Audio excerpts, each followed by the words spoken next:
Well, I'll tell you, at that time we were 17. The war was on.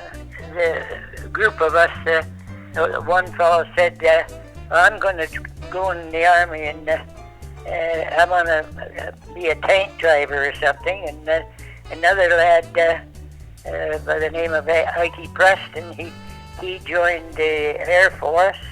I was always fishing and whatnot and water, and I thought, well, I'll hitchhike a ride up to Hamilton and join the HMCS Star in Hamilton. This is George F. Ward speaking. I was born in Sarnia, Ontario, 1925. I'm 95. He said, well, maybe you should go in the stoker, as a stoker.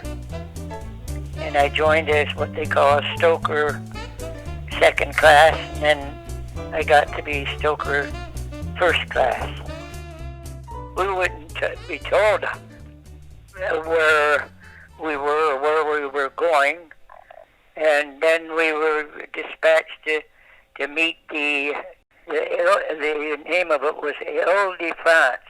They had a whole load of German prisoners, and with the Red Cross that we had to, you have to protect them.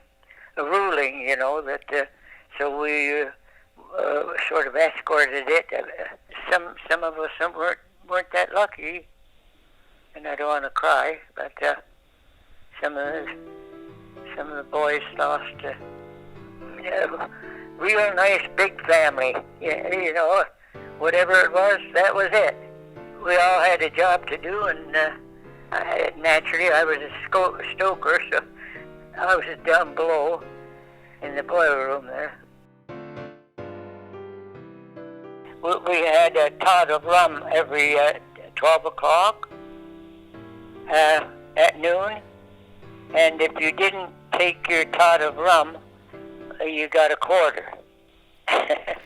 Some of the guys were taking it in their mouth and then going down into the bunk, their quarters, and spitting it back in a bottle to save up when we got ashore.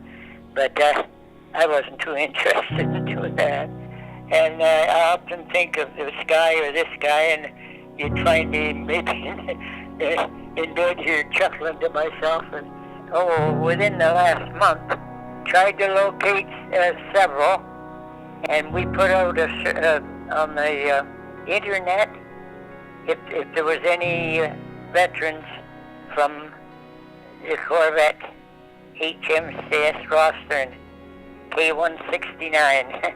Just wanted to talk to them about where do you remember this and do you remember that, you know. I was anxious to try and find somebody. I was trying to locate anybody that was still alive. You know, no, I couldn't find one. Quite often, and I'll think of guys. I just take a minute and think, by myself. All the guys, you know. It's saddening, but here I am, still surviving, you know. There's some of these guys that I worked on the ship there, their names and their faces come up quite often. It's, I often think of that fellow by the name of Moody there, and Albert LeMay and a couple of those guys. Yeah. I'll never forget them, I guess. Let's go, you know, that group of guys. One in the Air Force, one in the Navy, one in the Army, away we went. It was our duty.